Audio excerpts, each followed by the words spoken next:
So guys, samahan ninyo ako ngayon. Pupunta ako ng BYD Taytay dahil nandito po ako ngayon sa may Antipolo at on the way na rin po ako dun sa lugar na yon to check kung ano po yung magandang unit na pwede nating i-offer sa mga followers natin, sa mga kababayan po natin na naghahanap po ng bagong sasakyan. Yung sasakyan na malaki, mura, tipid sa gasolina, maganda ang design, high-tech ang features. Kaya isa sa mga recommended kong unit ay walang iba kundi ang BYD na Sea Lion 5 DMI. So samahan po ninyo ako ngayon para tignan sa kanilang dealership kung meron ba silang available display, at kung sakaling meron, tanong natin kung ano yung latest promo nila for the month of July. Then tara, samahan nyo ako, ikutan natin kung ano yung makikita natin sa loob at labas po ng unit. Malay po ninyo, baka ngayong buwan na to meron na po kayong bagong SUV BYD pa, di ba? A few moments later. O guys, nandito na tayo sa may Tikling. Itong way na ito ay papunta po ito ng SM Taytay. As you can see, nandito po yung Toyota Taytay sa bandang right. Sa bandang left naman is yung Mitsubishi Taytay o Evolander. Ayan. So yung bagong dealer po ng BYD ay located din po dito sa area na ito. Under po yan ng AC Mobility. So hopefully meron po silang display mga idol, ano. So malapit na tayo, idol. Ayan, no. BYD Taytay. So may dadaanan muna tayo sandali. Balikan na lang natin yan.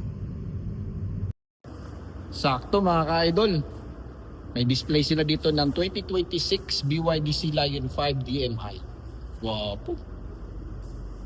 Ito yung SUV na lagi nakangiti. Ganitong ngiti yan, idol, oh. Oh, diba?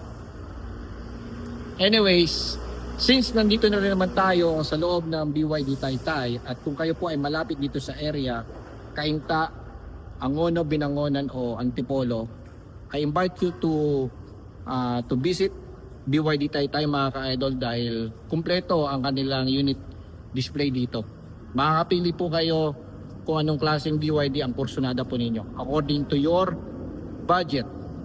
But since na medyo tight tayo sa budgeting mga ka-idol, at ang hanap natin ay halos kapresyo lang ng mga top of the line na sedan, bakit di mo piliin ang SUV na katumbas ng mga top of the line na sedan? SUV na guwapo, okay, tipid sa gasolina, high-tech ang features, at syempre BYD mga ka-idol. Ito ang rekomendado ko sa inyo. 2026 BYD Sea Lion 5 DMI. O, di ba? Ang presyo na ito, idol, ay nasa 1,268,000. And mind you, may promo sila under BPI. So kung kayo po ay approvable o BPI account holder o dati na kayong may loan sa BPI na natapos po ninyo ng maayos, malaki ang chance po ninyo na ma-approve po kayo sa kanilang mababang down payment. Okay? Nag-a-approve na po si BPI ng 20% mga ka-idol. At kung kayo po ay may dating auto loan na sa BPI, pwede po kayong ma-approve up to 15%. Ganon kababa mga ka-idol. So kung kayo po ay approvable in 15%, 40,000 na lang ang inyong all-in down payment. Include with comprehensive insurance, shuttle mortgage, 3 years registration, marami pang iba mga ka-idol. Okay, ang monthly po dyan ay nasa 28,295. At kung na-approve naman po kayo ng 20%, 113,000 ang inyong all-in down payment. Ang monthly naman po ninyo ay nasa 26,630. Okay. Ganun mga ka-idol. Pasensya na kayo ha. Okay. So, interesado na ako na ikutan ito mga ka-idol. Tara, let's begin. Samahan nyo na ako mga ka-idol. Okay. Let's begin mga ka-idol. Starting here sa kanyang front fascia. Napaka-aggressive look ng SUV na ito. Shark look. yung kanyang ilaw mga ka-idol na LED headlamps. And then meron siya ditong non-functional air vent. Ayan. And then another striking design here, piano black finish na mayroon siyang chrome inserts sa kanyang front grille. And a big BYD badge in front mga ka-idol. Metallic silver yung accent na ito. And visible na visible yung kanyang character lines dito sa kanyang hood. And very aerodynamic mga ka-idol, as you can see, di ba? Side profile natin, makikita mo dito yung airflow ng kanyang design. And we have a premium plastic dito sa kanyang over fender all the way here, and a silver accent na garnish dito. Door handle niya, idol, ito kursunada ko talaga yung ganitong klaseng door handle dahil napaka effortless. Side mirror natin malaki na may integrated side third signals, two-tone po yan. And then you have aerodynamic na roof rail, piano black finish yung kanyang accent dito sa kanyang window, and another silver accent dito na may parang design na honeycomb mga ka-idol. Honeycomb ba tawag dito? Okay, and shark fin antenna, rear spoiler, LED third brake light, LED yung ating tail lamps, and meron tayo ditong mga sensors ayan, and a camera. Okay, let's see yung kanyang gulong, idol. Okay, 18-inch alloy wheels, two-tone na naka-ventilated disc. And then yung likuran po natin ay solid disc mga ka-idol. Ayan, napaka-premium talaga. Okay, so dito tayo sa bandang gilid, check natin yung kanyang dimension. Okay, compact SUV category ng ating 2026 Sea Lion 5 DMI. Okay, with regards to dimension mga ka-idol, length natin is 4,738 mm. At yung width, yung lapad, idol, ay nasa 1,860 mm. Height po natin is nasa 1,710 mm. Ground clearance natin ay nasa 156 mm, idol. Ayan, mataas na rin. Okay, wheelbase natin ay nasa 2,712 mm mga ka-idol. Ayan. See? So, check ninyo mga ka-idol ang kanyang dimension. Baka hindi kasya sa inyong parking Well, at least before po ninyo bilhin ito, makapag-adjust na kayo mga ka-idol. Okay? So, tignan naman natin yung kanyang interior. Ayan, napaka-premium, idol. I would like to say sorry dun sa isa nating follower, because according to my research, akala ko kasi naka-power na yung kanyang mga seats. But unfortunately, yung specs niya since noong January up to present ay still ganito pa rin mga ka-idol. Okay? Still naka manual seat adjustment pa rin tayo. Okay? So dito sa driver side door panel natin, makikita natin na napaka-premium. May iba't ibang texture dito. Ito ay premium plastic, silver accent. Ito ay some sort of fabric mga ka-idol, and then ito ay leather. At ang maganda dito ay masarap hawakan, madali mong buksan yung door opener. Okay, all power yung windows natin. And then ayan, may bukasan din tayo dito para sa kanyang gas lead, speaker dito, and bottle holder, idol. Okay? And ganyan lang kaiksi yung kanyang dashboard, idol. At ito ay parang may pagka rubber feel yung kanyang texture, ano, plastic na parang may pagka rubber feel.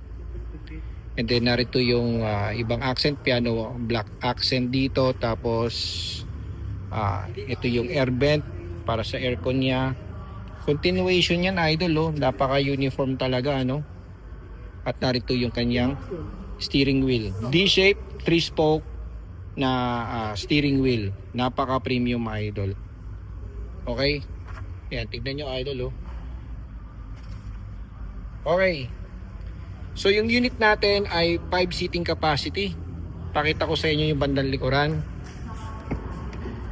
Ayan, so napaka spacious ng unit na ito, mga ka-idol. Lahat po siya ay naka leather. Ayan, okay.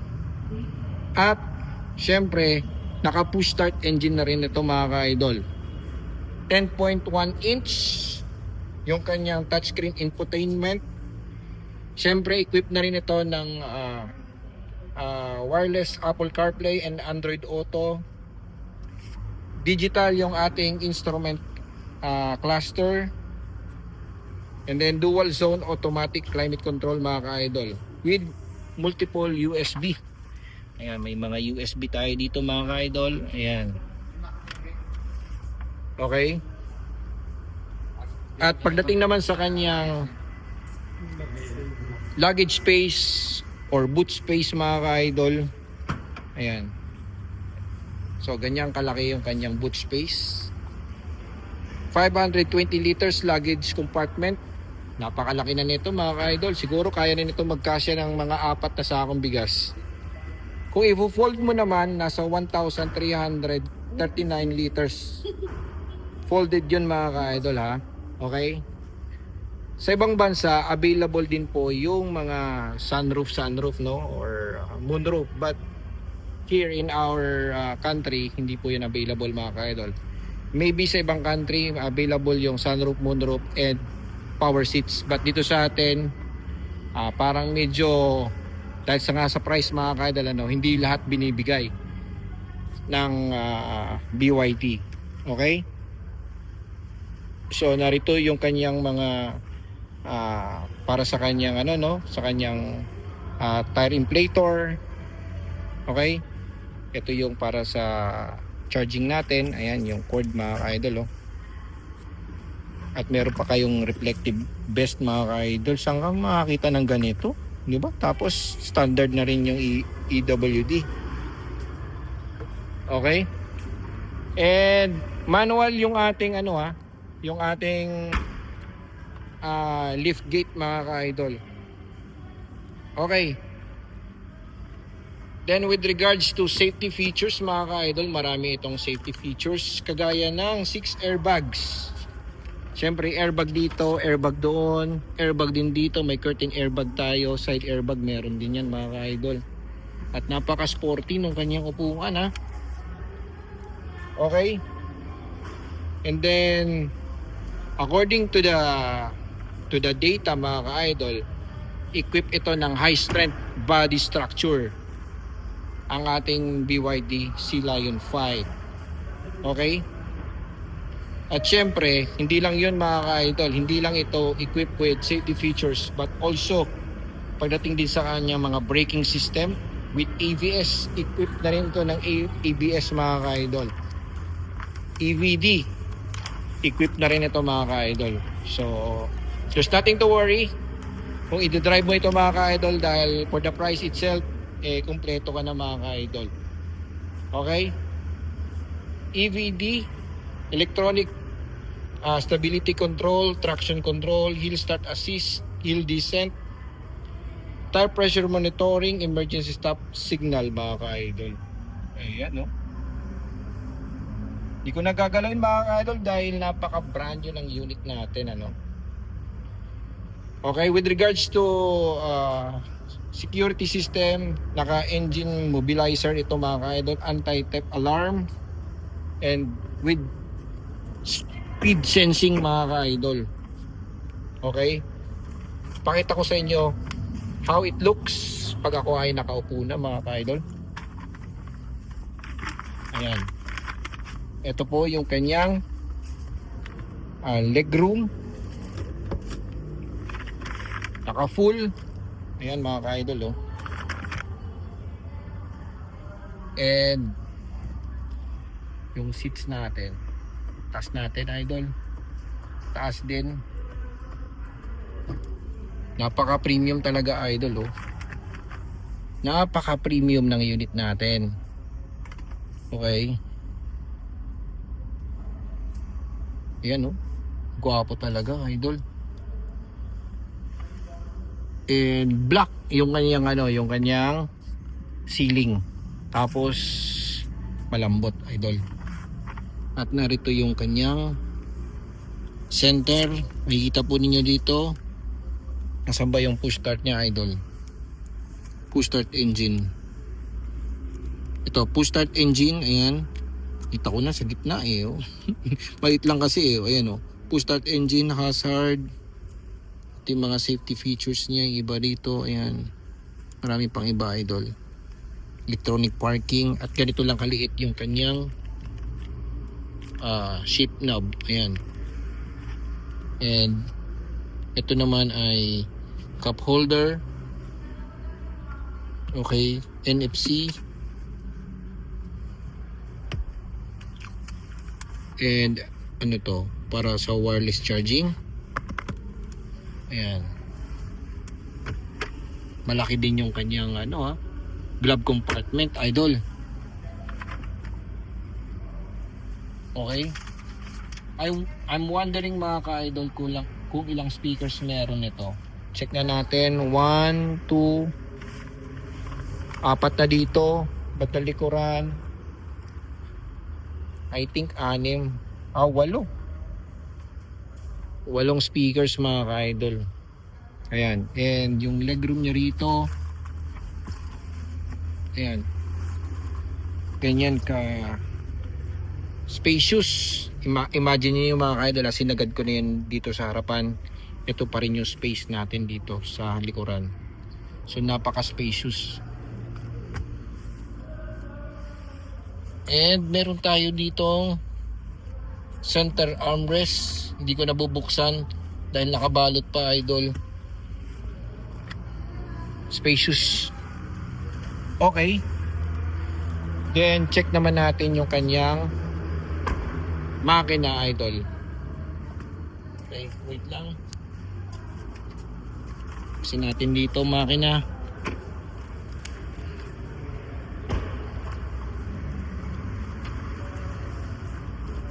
Ganun lang kabilis buksan ang kanyang hood mga ka-idol. Kumbaga, kahit isang kamay mo lang mabubuksan mo na yung kanyang hood, idol. Ayan, ganyang kaluwag yung kanyang engine bay. So makakahinga at makakahinga ang inyong makina. Okay, meron siya ditong hydraulic damper for you na easy mong may pop up ang hood mga ka-idol. Okay, so engine natin is 1.5 liter na Atkinson 4-cylinder. Okay, BYD Super DMI plug-in hybrid. Okay, at ang power po nito ay nasa 197 PS at 300 Nm of torque. ECVT front wheel drive mga ka-idol.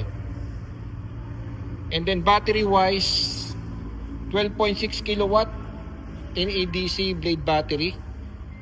Electric range nito ay 71 kilometers. And then combined range po natin ay nasa 1,000 kilometers. And pagdating po sa kanyang fuel tank capacity is 52 liters mga ka-idol. Pwede na. 'Di ba? For the price of 1.2 million, pwede na. Ito na ang SUV na para sa iyo. Oh, 'di ba? Napaka-premium. Kapal lang kaha, idol, oh. Kapal. That's why mabenta ang unit na ito. Di ba? Ano sa tingin nyo, idol? Eto na ba ang SUV na para sa inyo? Comment down below mga ka-idol. Oh. So ayun mga ka-idol, medyo di karamihan ng specs ng unit pero obviously high-tech na rin ang unit na ito mga ka-idol. For the price of 1.2 million, saan ka pa mga ka-idol? Mag BYD Sea Lion 5 ka na kaysa magkotse ka. Di ba? Napakagwapo. Malaki. Mataas ang ground clearance. Tipid sa gasolina. Oh. Ah, di ba? Okay. So thank you for watching. Dito lang kay The Car Loan Expert. Sa susunod, iba naman mga ka-idol.